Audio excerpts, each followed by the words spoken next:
Okay. Jeff Clapes has been head of reference services at Wakefield's Bee Library for 26 years, where he is also known as the Traveling Librarian, having visited more than 50 countries and 5 continents over the years. He does frequent armchair travel presentations, showcasing the history and culture of various places, using photography to capture people, scenery, and local details. From Iceland to Namibia, Laos to Oman, Jeff has visited many off the beaten path places, as well as more popular ports of call. And of course, as a librarian, he also reads voraciously about his destinations to learn about their culture, history, politics, literature, nature, and cuisine. And I promise you will learn so much during this wonderful visual presentation. This week, we're going on a journey to the rugged southwest corner of England. Cornwall is smaller than Rhode Island, but packed with historic castles and country homes, charming fishing villages, and dramatic rocky coastline, perfect for hiking. In the middle is atmospheric Bodmin Moor, full of legends, prehistoric sites, and windswept landscapes. And I just ask everybody to please mute yourselves for the duration of the presentation. And at the end, you can go ahead and unmute yourself to ask a question or type your question into the chat, whatever way you feel comfortable. And with that, I will turn it over to Jeff. Thank you so much for joining us tonight. What a great crowd. Great, and thank you for having me. I'm thrilled to have so many people. This is an enormous crowd. I guess you all want to go to England, or maybe you just all want to go anywhere at this point. I know that's how I feel. Let me make sure I'm going to share my screen, and then we can get started. As Jess said, do feel free to pop questions in the chat as we go along. Are you seeing my screen? Good, okay. I'll try to do my best to answer them as we go along, but we will have plenty of time at the end also. So don't worry, when we get finished with the presentation, if you have any questions, you can always ask them then. And I will get started. This is a trip that I took. Let's get started there. So you can all see the map. Okay, this is a trip that I took in the fall of 2019. So this was actually the last really big and certainly the last international trip I took before COVID hit in the fall of 2019. And we went to visit, it was mostly a vacation, but it was also a really great excuse because we have a number of friends who live in different parts of southern England, and we got to visit all of them on this trip. They live in, I have friends who live kind of near Stonehenge, and we have other friends who live in Oxford and other friends who live near London. So it was a great opportunity to visit some of our international friends who we haven't seen in a while, and also to do some sightseeing. So tonight, make sure my pointer is working. Tonight, we're going to be focusing mostly just on Cornwall, which is the little bit down at the end. And I do have additional programs that cover the rest of southwestern England that maybe we'll have a chance to do at some other point. Just to give you an idea of the size and to put Cornwall on the map, as Jess said, Cornwall is really only about the size of Rhode Island. It's actually quite small. And if I superimpose an outline of Massachusetts over it, you can see how all of Cornwall really fits in just one little corner of our state, but there's an enormous amount that's packed in there. It's about 75 miles from the border in Devon all the way out to Land's End. And it is one of the smallest counties in England with only about 500,000 people, at least smallest by population. So really, as I said, this is only about 50 to 75 miles from here to here. It's bounded on the east by the county of Devon, and the capital, or the county seat more accurately, is Truro, which is actually a pretty small town. It's smaller than Chelmsford. And Cornwall, of course, has a very strong identity of its own. Cornish is still spoken a little bit, but not very much. Unlike Welsh, the Cornish language is not something that you will see very often. Very few people speak it at this point, only about 100. But you will sometimes see Cornish displayed on signs and so forth. Cornwall also has some beautiful natural scenery, which we'll see. And one of the most famous is this green blob that you can see in the middle is called Bodmin Moor. And it's one of the most beautiful spots for country walks and ruins and atmosphere. I always promise food in my program. So yes, there is food. Pretty much everywhere in Cornwall, you will find traditional Cornish pasties, which are very sturdy, filling, either meat and or vegetable pies. It's kind of interesting. They were originally used by tin miners. Tin mining is a big traditional industry way back into the 18th and 19th centuries in Cornwall. And if you can see from the photograph, they have kind of a crimped edge along the sides of the pastry. And the reason they were designed that way is the filling, which is usually either meat and spices or a mixture of meat and vegetables, potatoes, peas, that kind of thing. Modern ones have all kinds of stuff in them. The idea was you could eat the pasty by holding that crimped edge and then discard that when you were done. And there was a reason for that. Tin mining is very dangerous, and there's a lot of arsenic involved in the process of tin mining. So miners who were eating their lunch underground could eat a pasty holding this little crimped edge. And despite the fact that there might be arsenic on their fingers, they could reduce the risk of getting arsenic poisoning by only eating the part that they weren't actually touching and then discarding the crimped edge, which is kind of thick and tough anyway. So today it's just the traditional way that they're made, but it does actually have a useful purpose originally.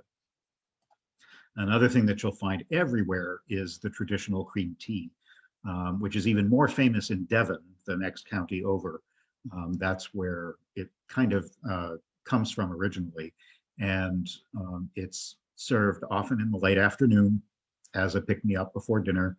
And usually it involves homemade scones with fruit jam, often strawberry or something like that, a little pot of clotted cream, and a freshly brewed pot of good old English tea.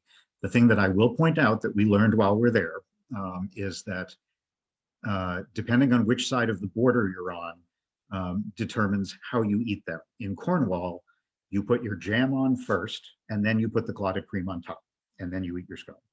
In Devon, they are very insistent that it's the other way around. You put the cream on first, and then you put the jam. They are very, very lenient with tourists. So if you're just visiting, they don't care what you do. But it's kind of interesting to see that there is this little local rivalry about what is the proper way to eat a cream tea. We're going to kind of make a tour around Cornwall, around the peninsula. We'll start at the top and work our way out to the end and then back again. I want to start in the northern coast, which looks up towards southern Wales, in a particularly well-known place called Tintagel, which is a nice little village with, to be honest, it's actually very touristy, but it's well worth visiting because the town itself is extremely old. It's 14th century. This building that we're seeing here is the original post office, which has now been turned into the tourist bureau and museum. But it's an adorable little town. I would not want to have to worry about roof repair on this particular building, but you'll see a lot of local traditional architecture, mostly made out of stone. Cornwall will have a feel, a very comfortable feel for New Englanders because it is rocky and very granitic. So most of the building that you see there is made from the same kind of granite that you will see all over New England, the coast of Maine, the coast of Cape Ann, and so forth. It's a very similar kind of style. But Tintagel itself is pretty touristy, and that's because of the castle and its connection to King Arthur, which we're going to visit in just a minute. They get about 200,000 people a year in this tiny little town, and they capitalize on it as much as they can. You can see in this picture, they will sell you all kinds of basically King Arthur tourist junk, but it's great for kids. You can buy a plastic sword.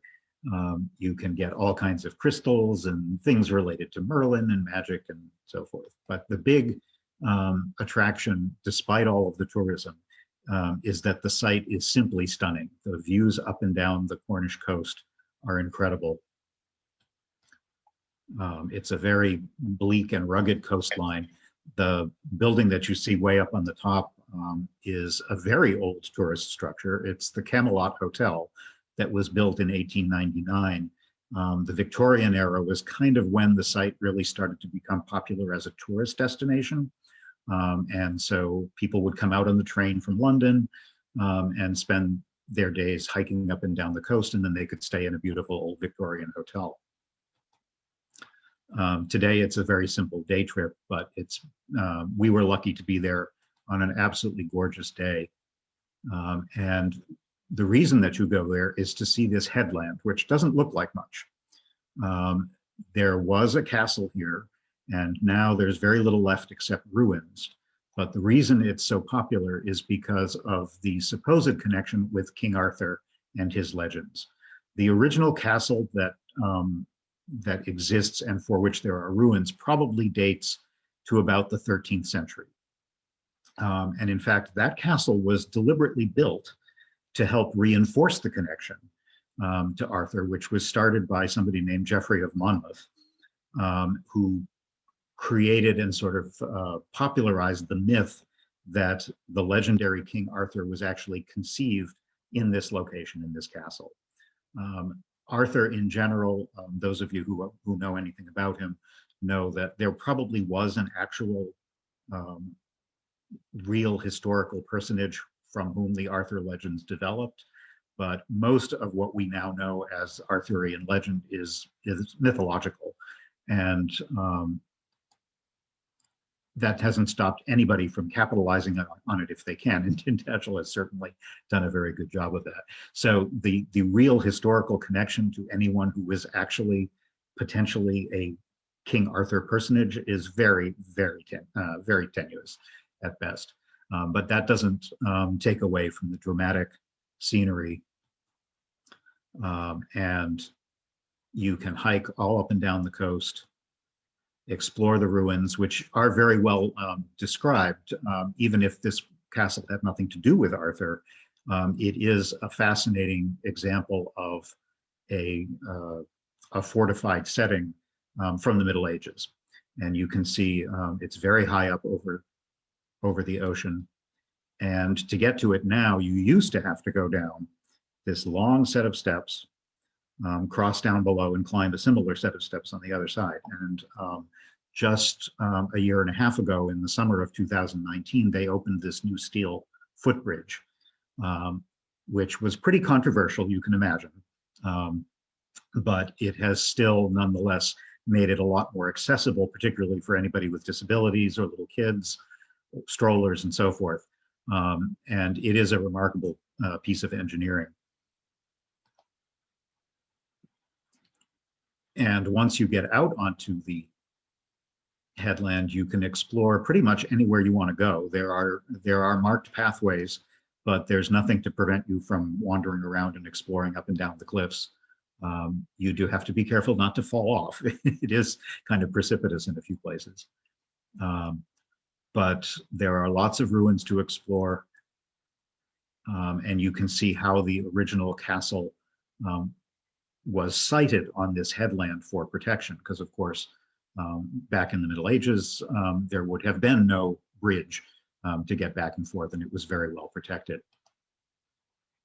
Here's a statue of King Arthur, that modern contemporary rendition of him that was installed just a few years ago. And regardless of whether you believe in any of the Arthur stories, I think it's really quite an impressive monument to the mythology. And to stand there looking down the coast with the wind whistling over the cliffs is really something. He kind of, he holds Excalibur and guards the headland ominously. I do have to say, it probably took me about 15 minutes to take this picture because I had to wait while 25 other people wanted to take a picture standing next to King Arthur. People often wonder when they look at my travel pictures how I seem to be the only tourist. And that's only because I spend a great deal of time waiting until people go away so that I don't have other people in my photographs. More mythology that's connected with the site is this very unassuming little plot here, which is a garden enclosure. There are some early versions of the Tristan and Isolde romance that you may have heard of, a famous medieval poem that are supposed to have taken place in this site. In fact, in this specific garden. Once you're done exploring the headland, you can hike all the way down to the bottom, where there are steps that take you down to something called Merlin's Cave. And of course, it has nothing to do with Merlin, but that doesn't matter. It's a fun cave to explore. You can kind of see it off in here. It gets flooded at high tide. And it's a great place to explore, particularly if you have kids. Link on again to get it here. I know. Why is there?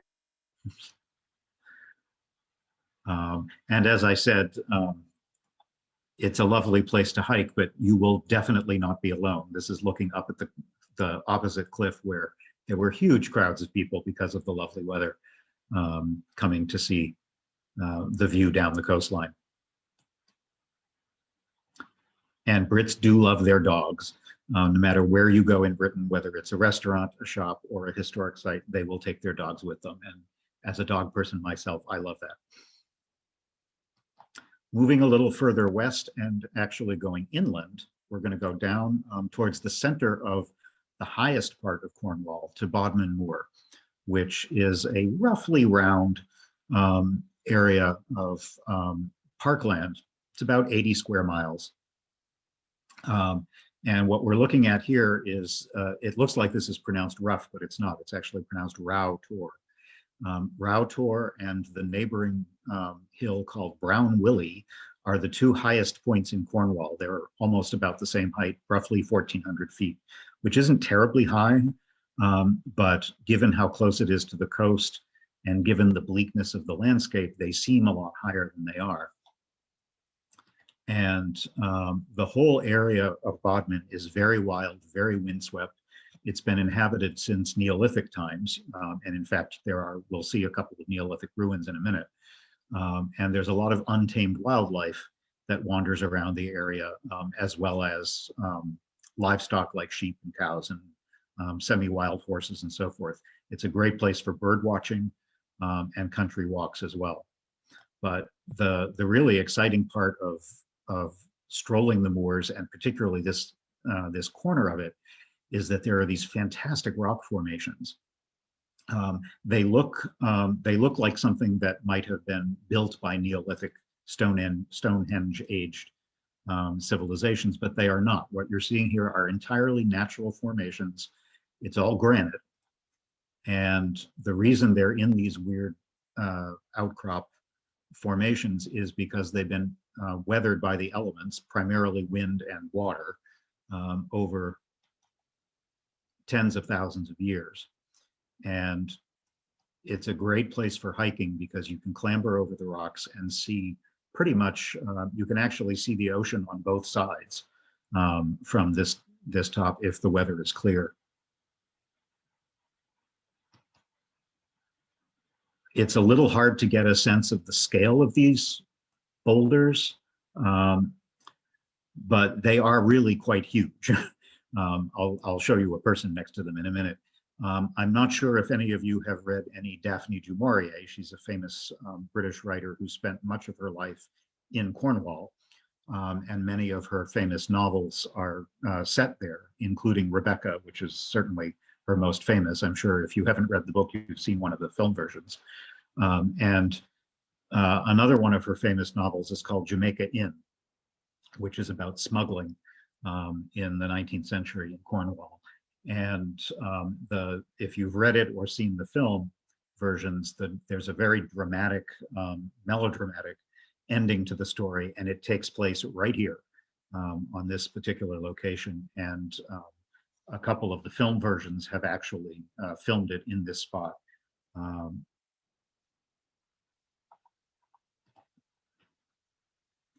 Once you get up to the top, it's extremely windy, but you can see way off that hill that you can see in the distance is Brown Willie. So that's technically the highest point. These two hills are only about 10 or 20 feet difference in height. We decided not to hike all the way there. That's about 1.5 miles, which is not terribly far. But the wind was the wind was so bitter that despite the nice weather, we just decided to give up and go back. And again, you can see these rocks that you're looking at, which may not look that big, are actually that pile in the background is probably a good 30 to 50 feet high. Here's a human being next to some of them. Here I am trying to stand upright in the wind. And as you hike around this area, you'll also see things like wild horses and plenty of sheep, which graze wild throughout Bodmin Moor. Although the moor is an official park area, it's so old that there are certain parts of it that are developed and have small villages and farms in them, and those still operate. But there is no new development in the moor at all. It's particularly nice in the late afternoon because as the sun goes down, it kind of gives everything a little bit of a glow. In the very center, if you can remember, the moor is roughly circular, and if you look in the exact center of the moor, there is a road, a very ancient highway that runs east to west across it. And smack in the middle is a very famous inn called Jamaica Inn, which is the one that Daphne Du Maurier based her story on. The inn that you can see in this photograph, you can stay in it. It dates from 1750, although there was actually a coaching inn there on the site as far back as the 1500s, and it was necessary because traveling the moor was very dangerous, partly because of pirates and brigands, and partly because of weather and the fact that it's just a very barren, cold, and dangerous place to be if you're stuck out there in the middle of the night. So even today, there's this very nice cozy inn that you can stay in. Of course, being a modern hotel, it has all the modern conveniences with indoor plumbing and heating and so forth. But they try to keep a little bit of the atmosphere that is associated with Du Maurier's novel. And Alfred Hitchcock made a famous film version of the story as well that is worth catching if you can. But the inn still, it's kind of a touristy spot now. They have a gift shop, and you can buy all kinds of copies of the book. Here's an original edition of Jamaica Inn. It's a great story. If you've read any Daphne Du Maurier, they're all really good, strong Gothic stories with windswept moors and heroines who solve interesting secrets in gloomy manor houses perched on the cliffs in the rain. They're wonderful stories to curl up with. There is, as I said, a lot of wildlife. We didn't see any otters, but supposedly in some of the streams and brooks, there are otter populations. I do want to quickly show you, though, a couple of the Neolithic sites that I mentioned. They're nowhere near as dramatic as Stonehenge, if you've been there, but they're from about the same time period. Not far from where we just were, there's a little village called Minions. And in that town, there is a stone circle. It's actually quite a bit larger than Stonehenge, although the stones are only about the size of a person. So it's not quite as dramatic, but they are several thousand years old and roughly the same time period, if not a little earlier than the megaliths at Stonehenge. They're called the Hurling Stones, and that's because there's a legend that there were giants who were hurling the rocks and they were turned into stone, blah, blah, blah. But today it's still a very atmospheric place to visit. There are actually 3 circles, concentric circles, of stones and a couple of other circles outside.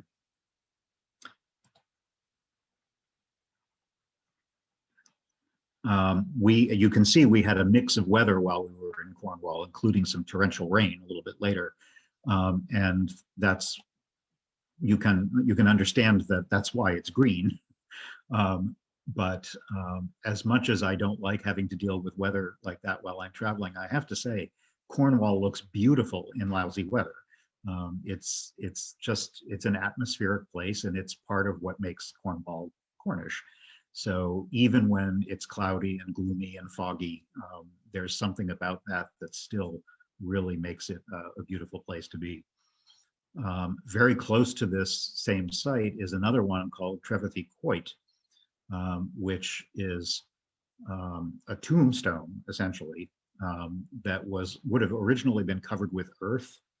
That earth has all worn away, but it would have been completely, for quite a ways around, made into a big mound. And the stones were stacked up like this so that you could, there would actually be an enclosure inside the mound for the tomb. It's dated to about 3500 BC. And this is all that's left of it now, is the upright standing stones and the huge capstone that's on top of it, which weighs around 10 tons or so. The whole thing is maybe 9 or 10 feet high. What you can't see is that it is right behind somebody's house. This is a beautiful field, but it is literally in someone's backyard. And it must be kind of strange to just live on a side street in this village and look out your back window and see a several thousand-year-old historic site.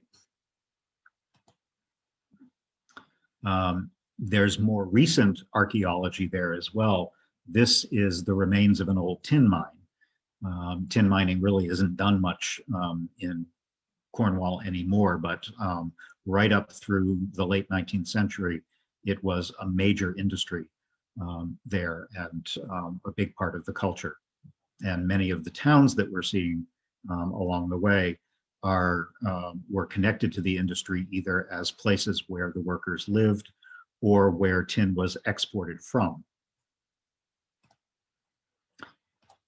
Another nice spot to visit is a tiny little town called St. Neot that has a beautiful parish church from the 15th century. This is just on the very far west edge of Bodmin Moor.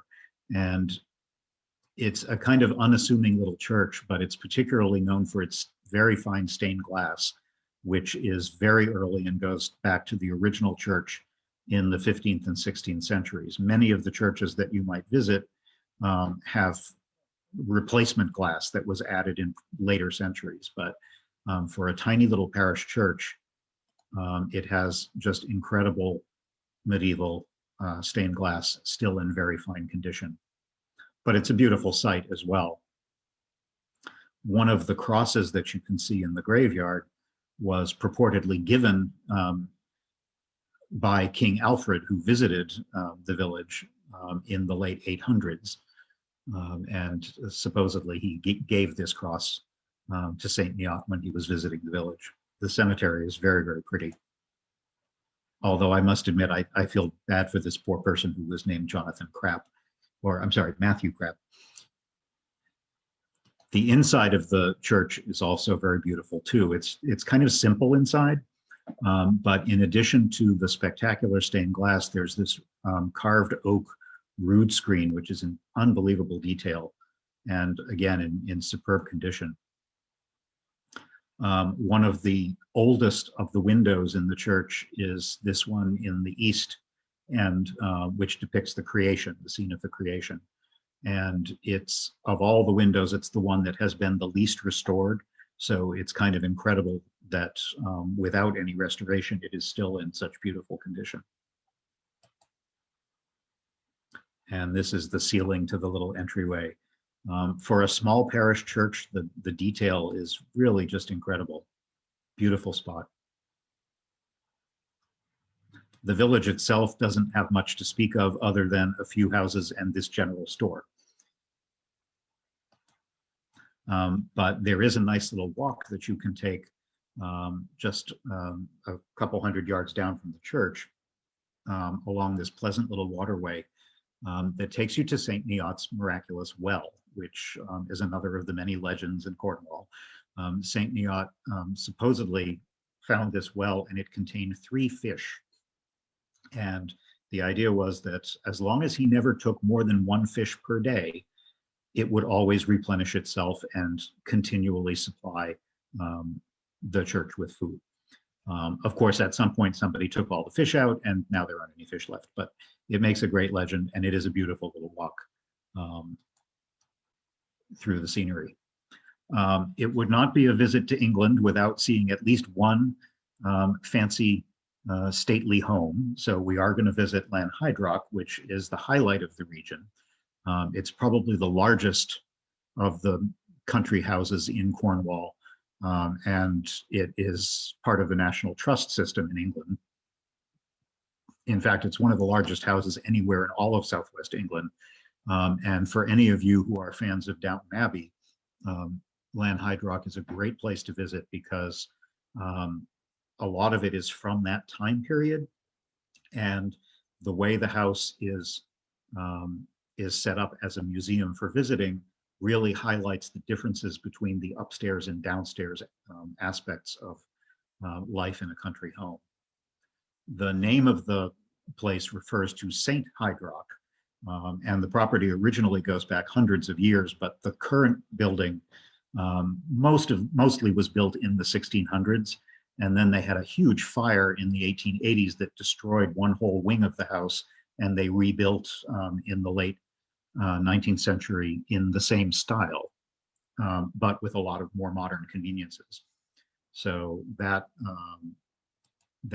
brought the house up, essentially up to the 20th century. So there was actual running water and electricity in parts of the house after that rebuilding.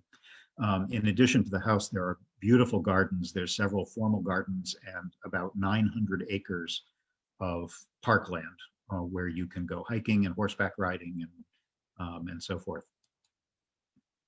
The house itself is sort of U-shaped. You enter through the gatehouse and a formal courtyard. Originally, the house did have another wing that sealed off and made a square, but that was taken down a long time ago. This is the main entrance. And the gatehouse was kind of like a hunting lodge that was built in the 1650s when the original house was built. Now it just serves as a monumental gateway to the property. And there's fantastic topiary through the entire garden area. This north wing, which we'll see the inside of in a minute, is really the only part of the original house from the 1600s that survived the fire. And the second story that you can see here with all those windows, we'll see the interior in a minute. That's actually one long hall, one single long room. That's the highlight of the property. The interior, this is looking from the front door back out to the gatehouse. The interior has about 50 rooms that you can explore at your own pace. All of it is decorated in this kind of high Victorian style, which is very similar to the style that Downton Abbey, the actual castle, which is called Highclere Castle. It's much closer to London. But Highclere is a high Victorian style property that this building has very similar style to the interior decoration because it was completely restored in that time period after the fire. So they've done a really good job of explaining the difference between how the family and the owners of the property lived versus all of the servants who kept the place going. And it's just fascinating. This is the dining room, which is in a sort of Jacobean revival style. There's a lot of arts and crafts in the house as well, because arts and crafts style, because that was kind of becoming popular at the very end of the 19th century and the beginning of the 20th century with William Morris and handcrafted woodwork and furnishings and wallpapers and so forth. So you'll see a lot of that through the house as well, the wallpaper in particular. Considering how impressive a house this is, his lordship had this as his bedroom, which is relatively modest. It's nicer than my bedroom, but for a huge country house, this is not anywhere near as fancy as you might expect. It is a very comfortable house. Most of the rooms are small enough that this isn't like a French palace, like going to visit Versailles. You can actually almost imagine yourself living in this. Although I do have to point out that as small as his lordship's bedroom is, the wallpaper is a copy of the wallpaper in the House of Lords. So this is his bathroom, which is also quite nice. And her ladyship had a gorgeous suite of rooms as well, with a bedroom and a boudoir, a special hidden safe built into the woodwork to hide her jewels, but still have easy access to them. And this is the family drawing room up on the second floor. Many of the parts of the house were, it was divided, essentially. The family tended to spend their time up on what they call the first floor, what we call the second floor. The main ground level was more for entertaining. So guests would have spent their time there in formal dinners and balls and so forth. And the family spent most of their time up on this second floor. This is just a small sitting room and office. The billiard room, which was at one point a brew house for making ale, was converted into a billiard room. And in fact, that whole wing was turned into a gentleman's wing. They divided society quite a bit in this time. So not only was there the division between upstairs and downstairs, there was also a very clear line drawn between guests and family, men and women, and adults and children. And you can see that as you go through the house, which sections of the house were designed for the lifestyle of certain groups of people. And clearly this wing was, which had the offices for managing the estate, had the billiard room, the smoking room, and so forth. This was male territory. I mentioned that long hall up on the second floor. This was originally paired with a similar hall on the opposite side, the wing that burned down. And it was used as an art gallery and a library. It is the highlight of the house today. It's 115 feet long, one single room, and the ceiling is absolutely exquisite. It's a plaster ceiling, original, dating back to the late 16th century, when the house was originally built, and it depicts scenes from the book of Genesis as you work your way along. You might wonder, it does look a bit drab. It is quite old plaster after all, and you might wonder why they haven't spiffed that up a little bit. And one of the reasons is because it's so fragile that if they were to actually paint this plaster to make it nice and clean and white again, the weight of the paint would be so significant that it would actually damage the plaster and potentially bring it down. So they have kind of stabilized it in the condition that it's in, and it's just magnificent. The room is also filled with artwork and a very fine collection of early printed works, including 25 books that were published, printed before 1500.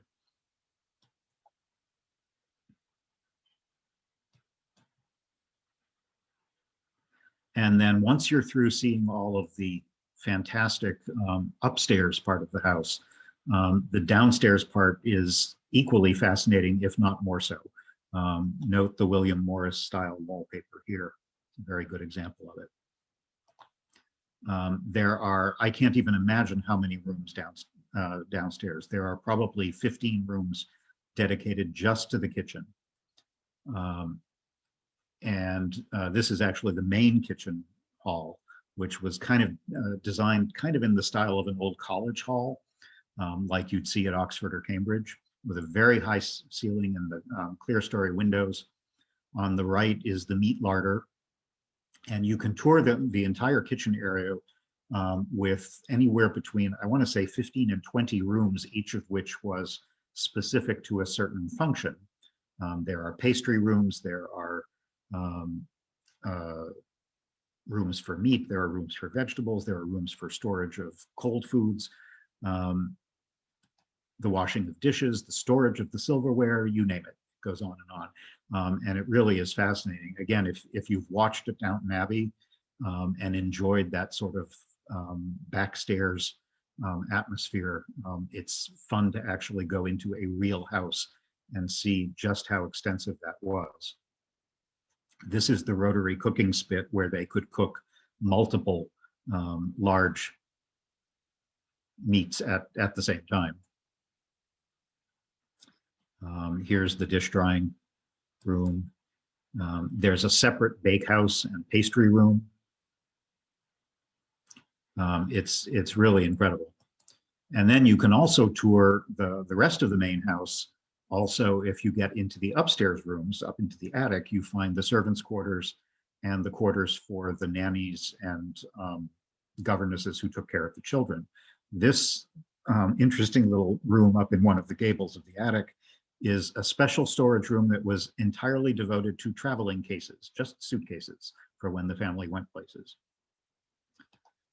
There was even a special room called the sluice room.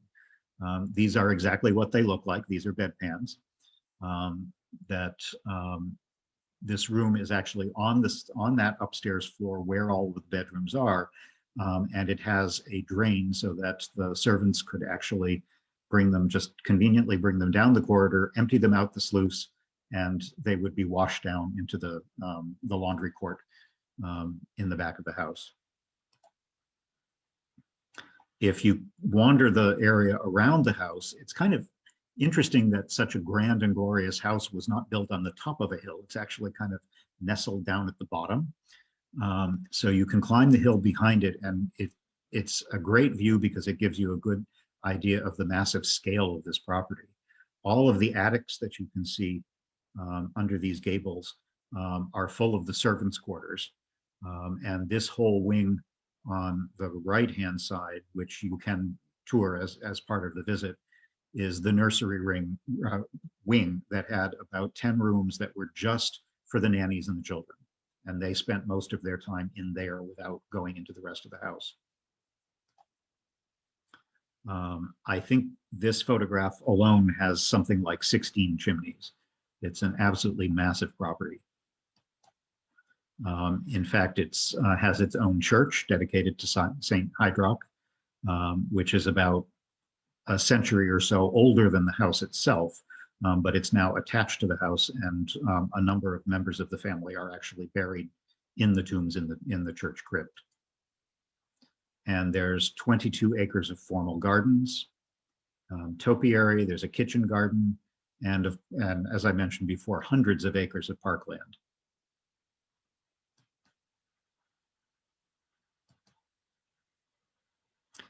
This is the church and the back of that long hall, that extremely long hall with the incredible ceiling.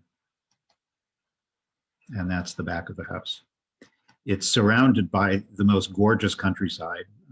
There's very little development in the area, so you just see very traditional rolling English landscape going off into the distance.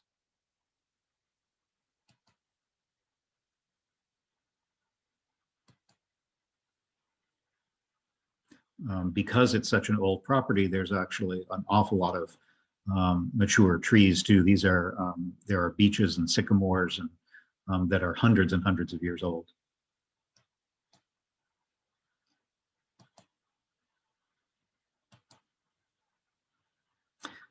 It's not terribly far from Truro, which is our next stop. Truro is the county seat, sort of the capital of Cornwall, but it's not a very big place. I think there's only about 20,000 people in it. But as small a town as it is, it's completely dominated by this cathedral, which is smack in the middle.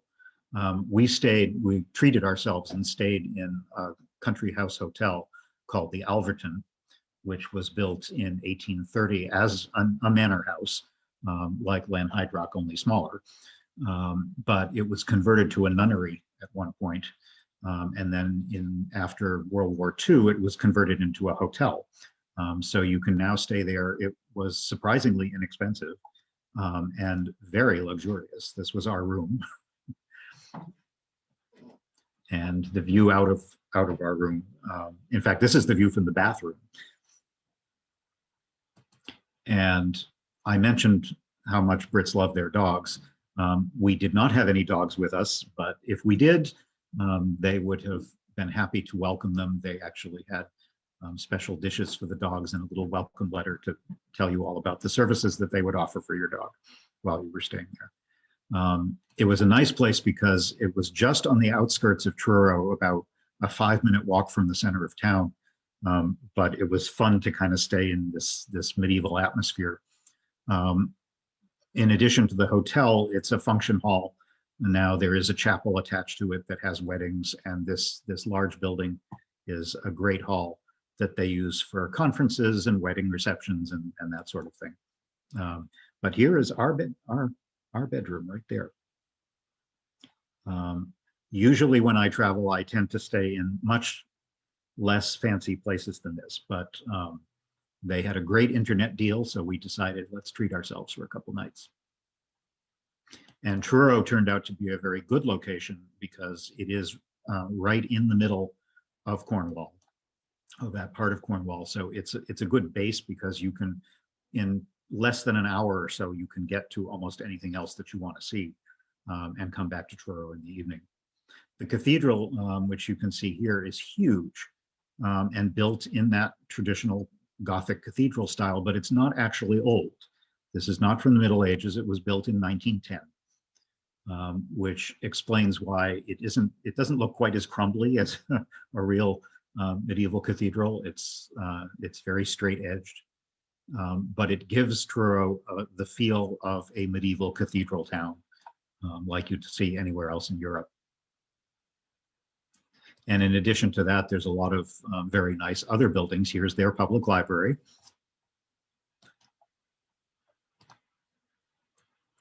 And a lot of other commercial buildings that are very nice, because Truro was originally a major commercial center. I mentioned the tin mining industry. Truro was a big center for that. Many of the tin mines were within a very short distance of Truro, so the tin would be brought to Truro and then shipped out either by boat or by train through this central location. And it developed into quite a market town. Now it is more of a sort of quiet tourist destination with shops and restaurants, but it's not overly touristy, particularly compared to a lot of the towns on the coast. So it's it's nice to stay there because it's a little bit more of the kind of place people might live as opposed to go visit. There's a lot of nice tiny little alleyways. Here's one called Squeeze Guts Alley. And even a little feel of Amsterdam. There's a number of canals that run through the town behind the houses. And that's the cathedral at night. And our hotel lit up at night.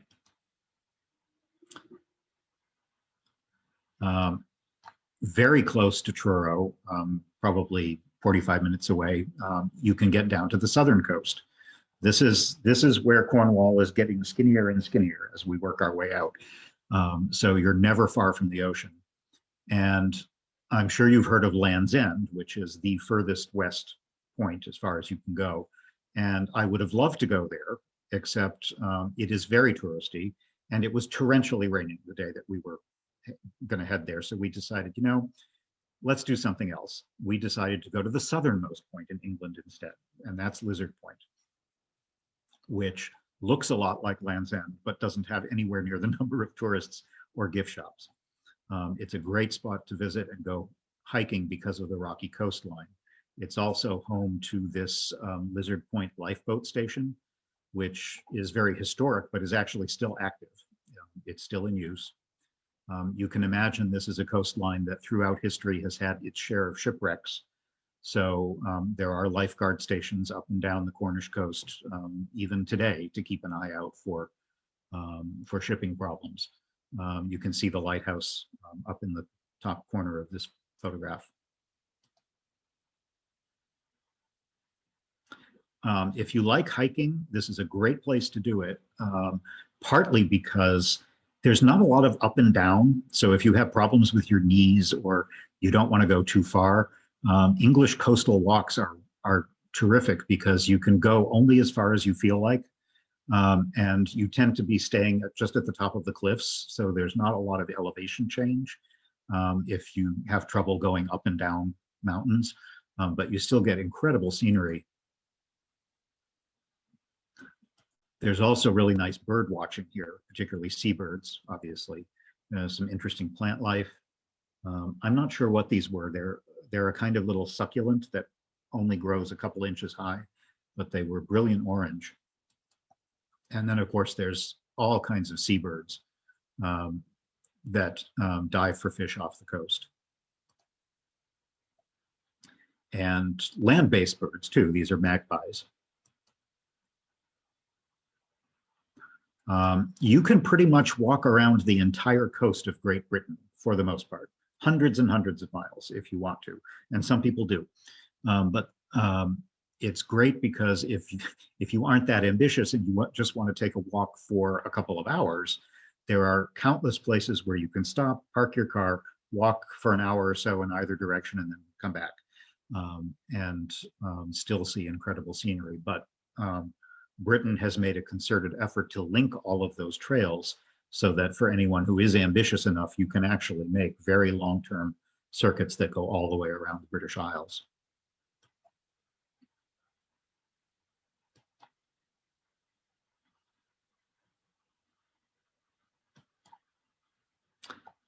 If you do walk, though, I would advise you, this is an excellent example of why you should, in many places, stick to the paths.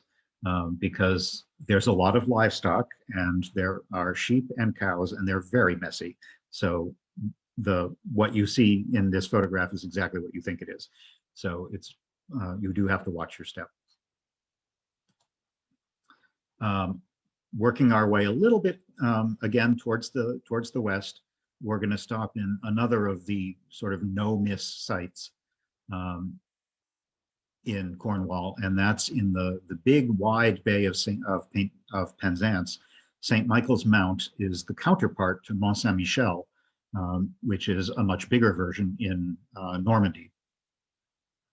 And although this is a much smaller one, it's still very, very beautiful and has its own personality that makes it similar but different, and a beautiful spot to visit. This is a view across the bay to Penzance in the distance, which is kind of not a terribly touristy town. It's a more of a busy commercial kind of town. The mount itself is on a tidal island, and depending on what the tides are, you may be able to get there by walking across a causeway, or that only happens at low tide, or if that's not possible, you can take ferry, little boat. The boats are tiny, only seat maybe 10 or 15 people, and it takes literally like 5 or 10 minutes to make the crossing.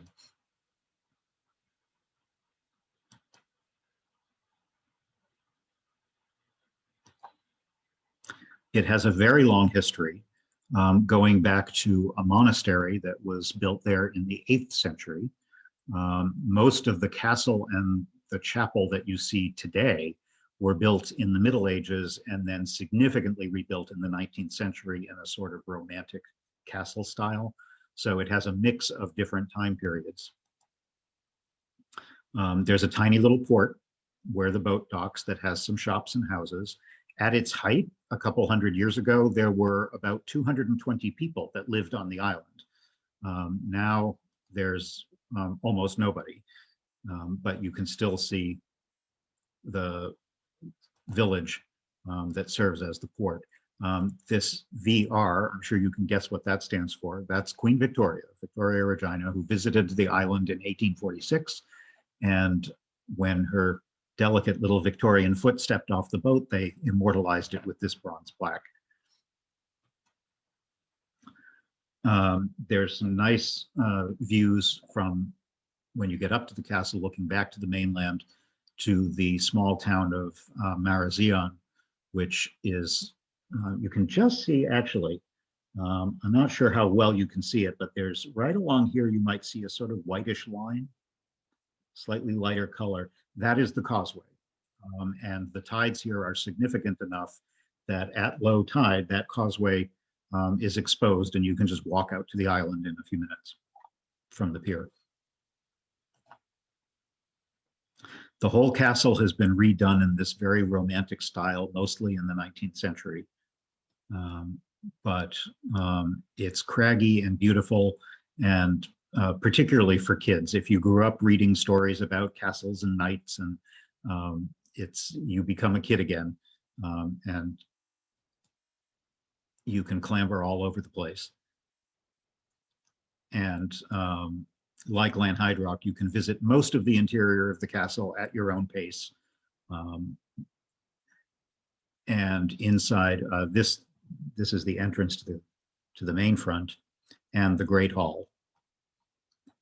As castles go, this is pretty intimate. Most of the rooms are actually pretty small scaled. But it's a fun place to explore because every little nook and cranny, when you look out the windows, has a spectacular view of the coastline or the ocean.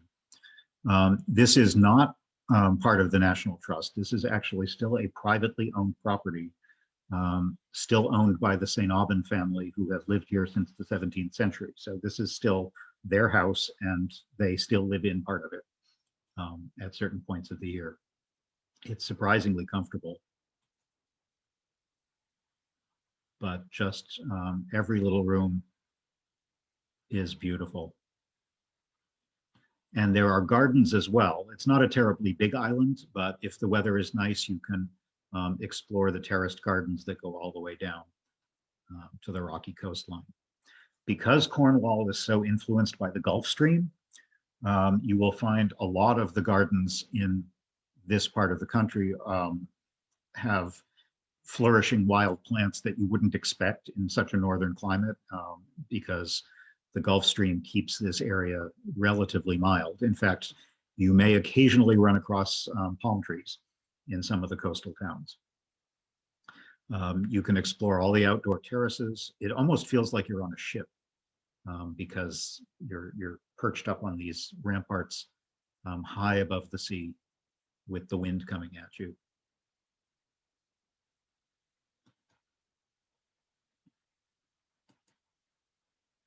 This is the entrance to the church, which is the oldest part of the structure that is from the 12th century.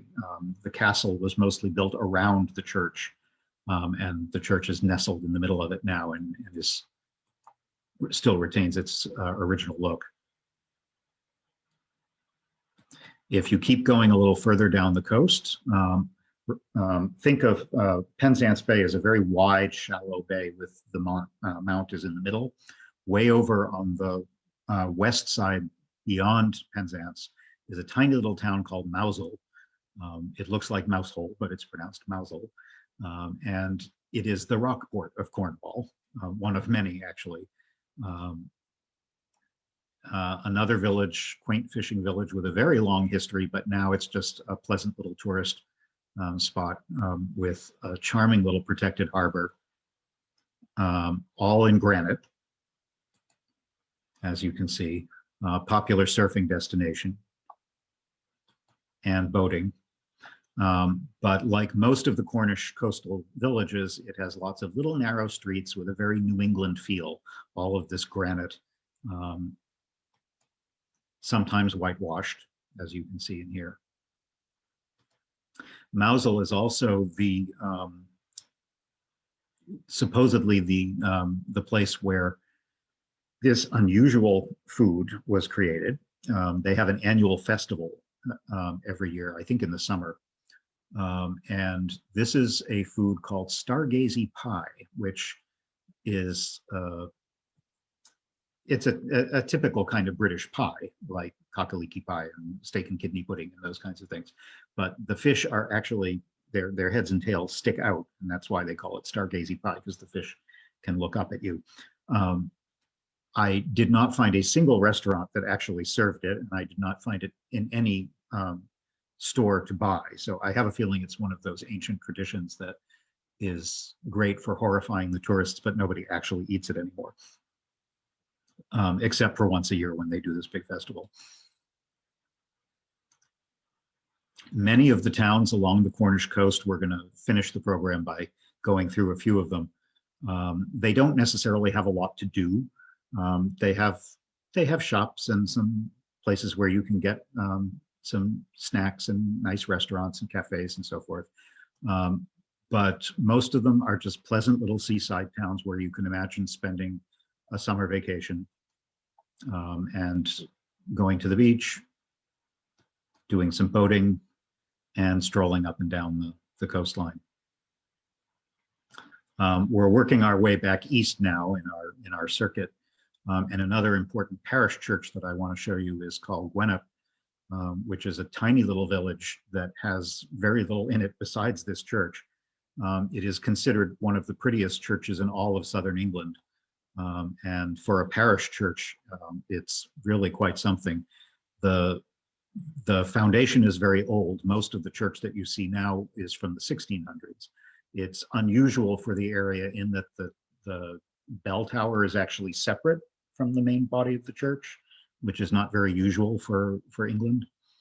It also has some very good stained glass and a very atmospheric graveyard.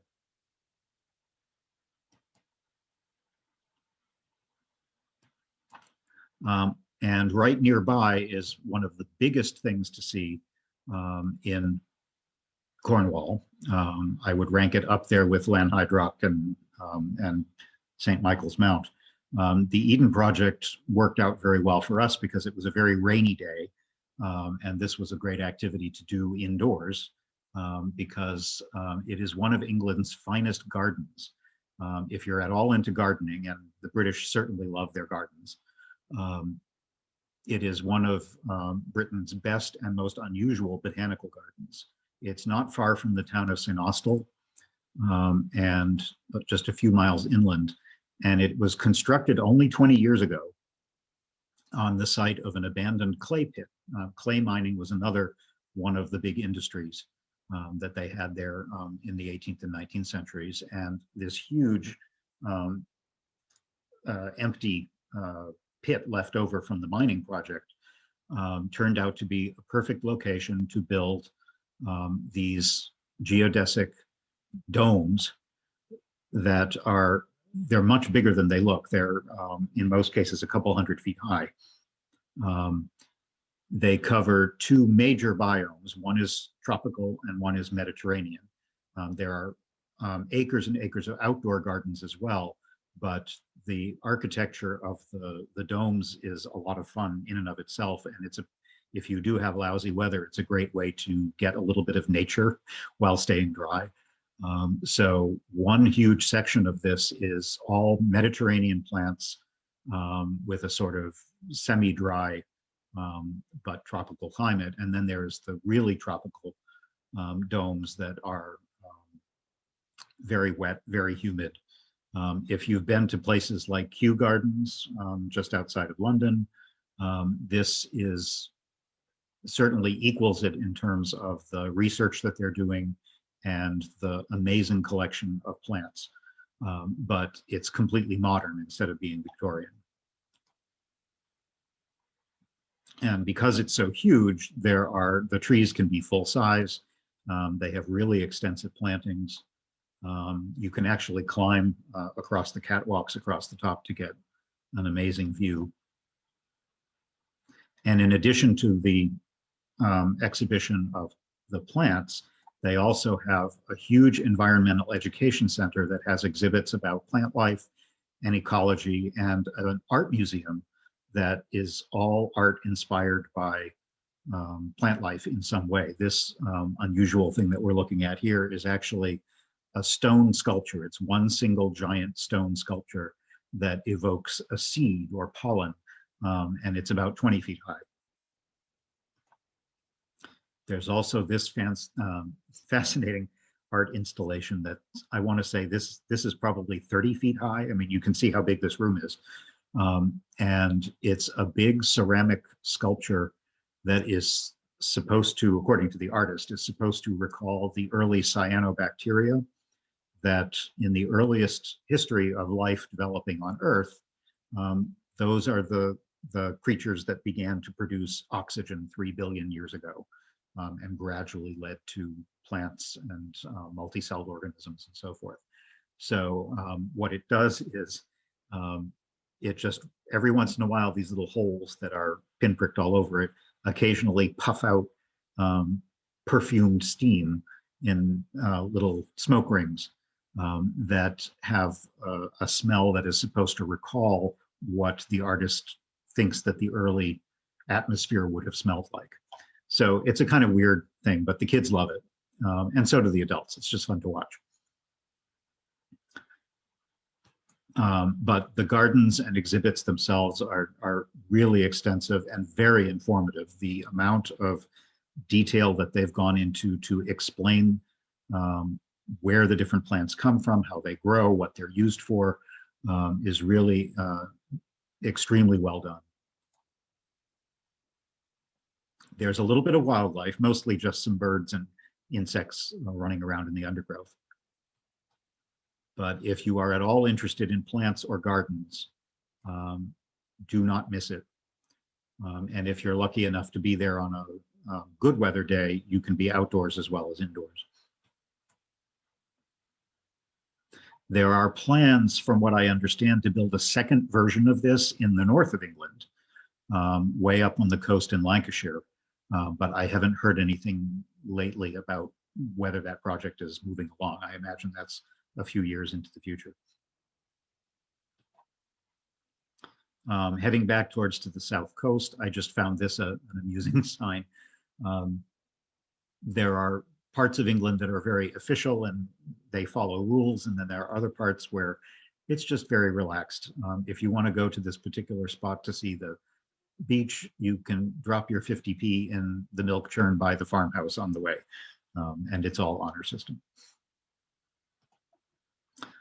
We're going to finish the tour by going through a string of little villages along the coast that are mostly old fishing villages. This is tiny Popero, which is on the at a little inlet on the mouth of the River Pol, where it gets its name from.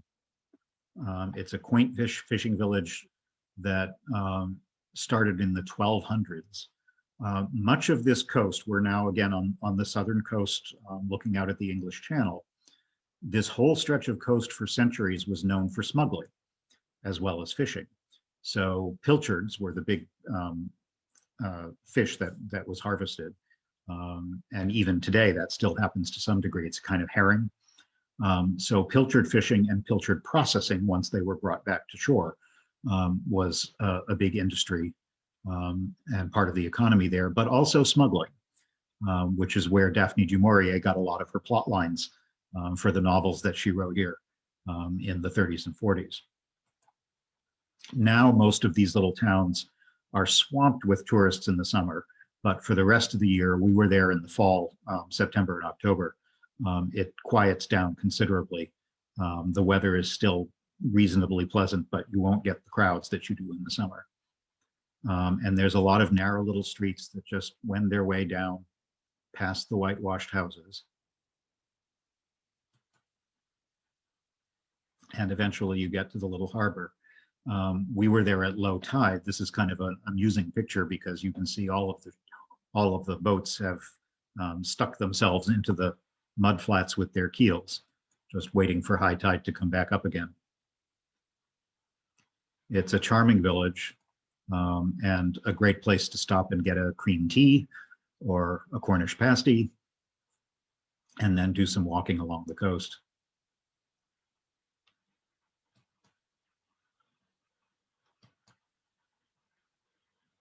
Popero actually has its own beach. It's not much to speak of because this is about all there is, but it is a pleasant little sandy beach right at the mouth of the river.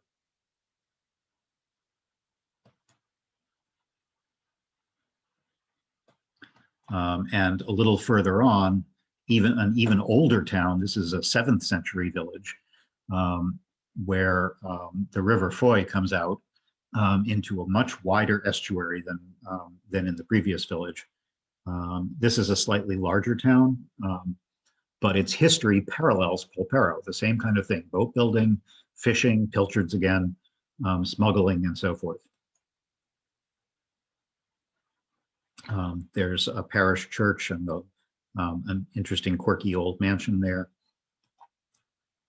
Because this is a slightly bigger town, it attracts more tourists and has for quite some time. So it has more of a seaside feel with these Georgian row houses that are very common along what they call the English Riviera, where there are lots of these seaside communities where people go during the warm summer months and rent a place for a few weeks.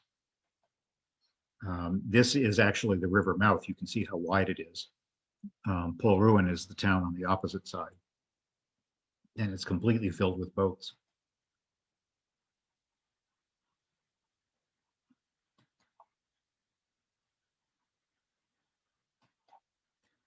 You are never far from the Cornish bakery.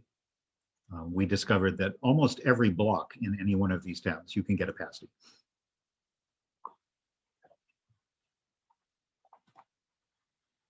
Like these.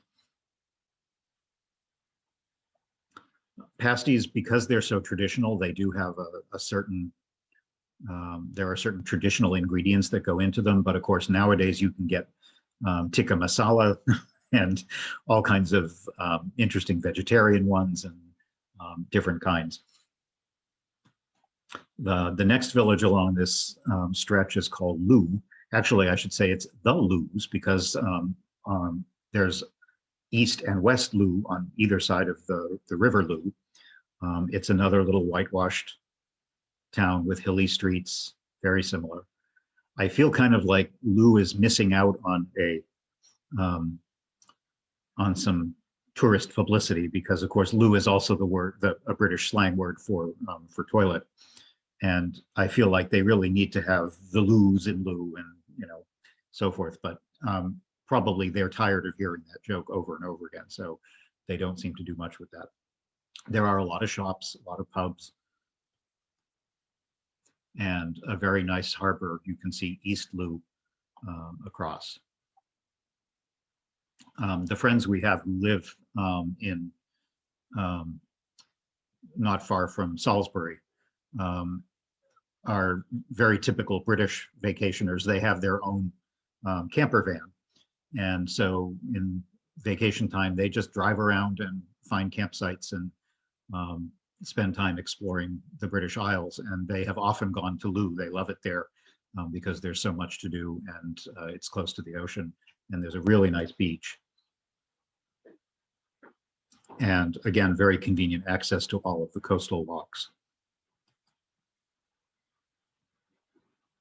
We're going to finish the program in one last country home, which I'm going to show you because it's quite a bit different from a lot of the others that you might see. It's called Cotil, and it is a Tudor house from the parts of it go back to 1300. Much of it is from the 1400s. But it is a Tudor period house, and it's important because it is one of the least altered of any country homes from that period. So you can get a good sense, a more realistic sense of what life would have been like during that time period. So unlike Lanhydrock, which is very 19th century, Downton Abbey, turn of the century into the 20th, this Cotil is very, very medieval in feel. The interesting display that you see in the front is made of apples. Cotil has a large orchard with lots of different kinds of apple trees, and they were having a festival at the time that we were there, because it was the fall, so they were apple harvesting, and they had done this interesting display as you enter the main house. It's a very atmospheric house. Like Lanhydrock, it's huge. The house itself is only one part to visit. There are 1,300 acres on the original property that go all the way down to the River Tamer, which is maybe half a mile from the house. It is the ancestral home to the Edgecombe family, which lived in it for many centuries. Like most of the houses in this area, it is made of the local granite, the local slate, and it is built around a central courtyard. And then the East Range, which is this part that you can see over here, was remodeled in the 19th century. So that part's a little bit more comfortable. And on the back side of that, it looks out onto some very lovely formal gardens. But most of the house in the interior, this is the Great Hall, is a superb collection of period rooms from the 13th and 14th centuries, with an unbelievable collection of decorative arts, furniture, textiles, silver, pottery, and so forth. There's also a lot of tapestries as well, and you can visit a number of the different bedrooms, drawing rooms, and dining rooms. This is the tower. They call this the drawing room, but it's actually a dining room, and it's in the tallest part of the structure, which is the old tower, which is also the oldest part of the building. There is a chapel inside, which has some lovely stained glass. And just like at Lanhydrock, they've done a really good job explaining the back stairs, the upstairs, downstairs thing. So although it isn't quite as large as what you'd see at Lanhydrock, they have all the kitchens and servants' areas open. And it was a nice comparison because, again, Lanhydrock was late 19th century Victorian. This is the same scope of a house, the same scale of a house, but several centuries earlier. So all of the way that management of the house would have been done was completely different.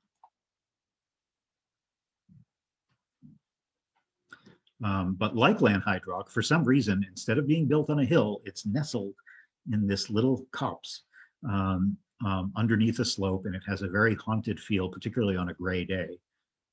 It would make a perfect place to film creepy films.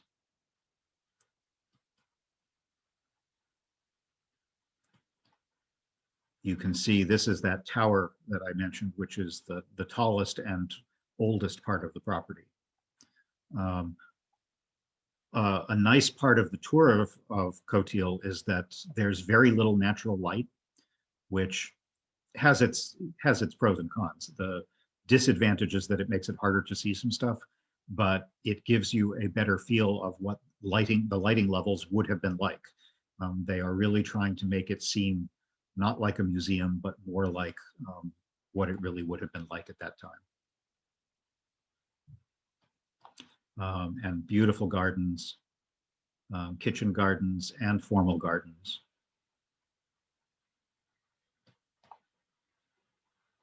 And like a lot of these other places, it's a great place for kids to explore because it's a big creepy castle, but it has tons of little places that you can go and play hide and seek and explore. So we're going to end there. I do have to show you, as we head back towards Devon, which is a completely different program, I did have to point out that one of my favorite aspects of Britain is the humorous names. We didn't actually get to Splat because there's not a whole lot to see there, but maybe on my next trip. And the continuation of this trip was a visit to a lot of the pretty seaside towns on the Devon coast, where people go to spend their summer holidays and take their dogs to go walking on the beach. So I'm going to quit there and unshare my screen. And now should be able to see me again. And you do feel free. I'm going to take a quick look at the chat just to see if there's any questions there that I missed. And do feel free to unmute yourself. And if you have any comments or questions, I'm happy to hear what you have to say. Someone was asking, when did we go there? We were there in mid to late September, early October. And this was just a year and a half ago. Someone also was talking about the fact that I didn't miss anything at Land's End. Yes, that's exactly how we heard it described. Lots of crowds, lots of honky tonk. Dreadful. Does anyone have any questions? Or do feel free also, if you've been to Cornwall, share your stories too. I always like to hear what other people's experiences were.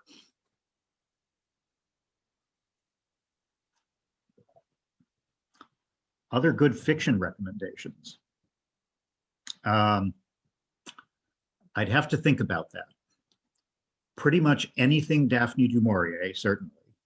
But what else did I read that was specifically? I'll have to get back to you on that. There's a lot of stuff that is very, there are a lot of good Cornish writers. She's the most famous, but she's hardly the only one. I want to say Victoria Holt is kind of in that category, but she's kind of dated at this point. Talk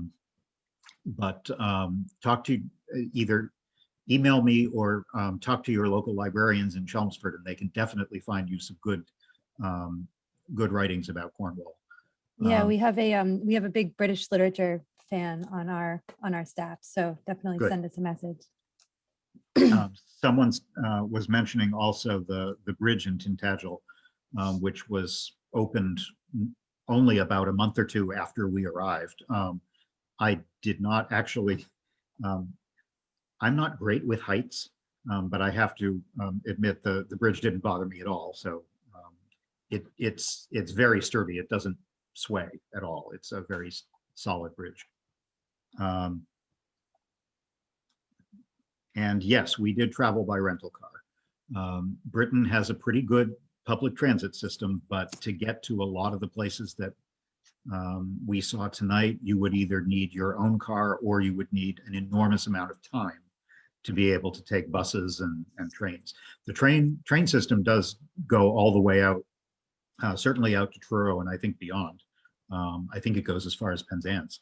But a lot of the beautiful countryside stuff, like if you wanted to go to Bodmin Moor and all these little towns, you really need a car to be able to do that. And the driving is fine, although I must say that driving on the wrong side of the road was not the thing that I had the biggest trouble with. I'm not a timid driver by any means, but and I have no trouble driving on the left.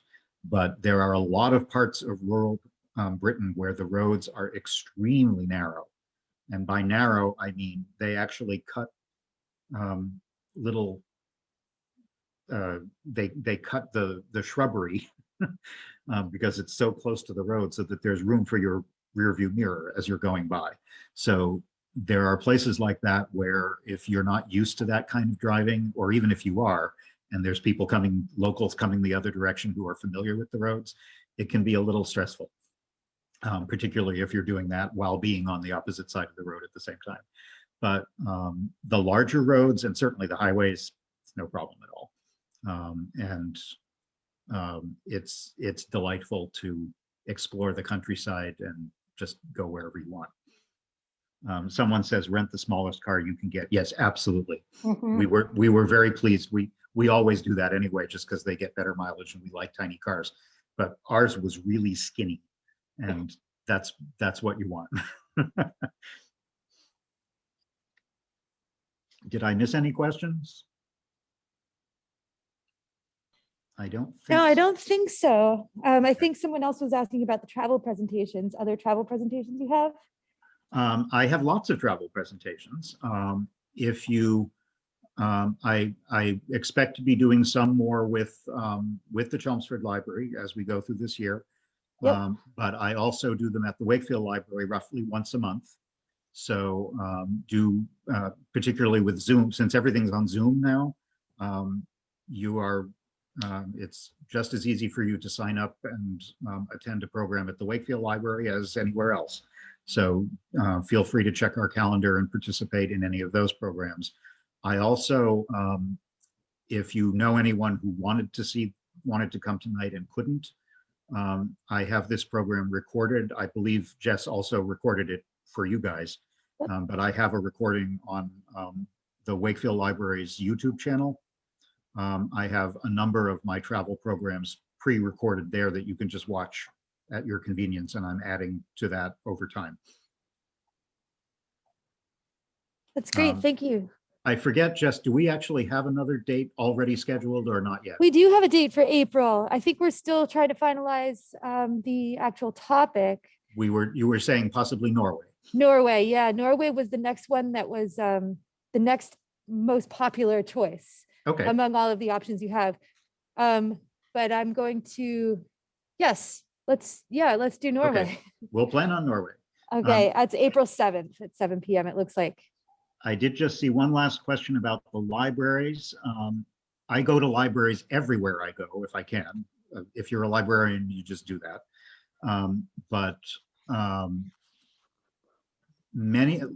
Britain has had a real problem with their libraries in recent years because of budget cuts. So a lot of the public libraries that they have very limited hours. So in many of the places that we went, they had what looked like a nice library, but they weren't open when we wanted to go in. So Britain is one of the few countries that has a library system kind of akin to what we have in the United States, but it still doesn't compare. And many similar sized towns, if you think of, for example, Truro, which is, like I said, Truro is the county seat for all of Cornwall and has probably 20 or so thousand people.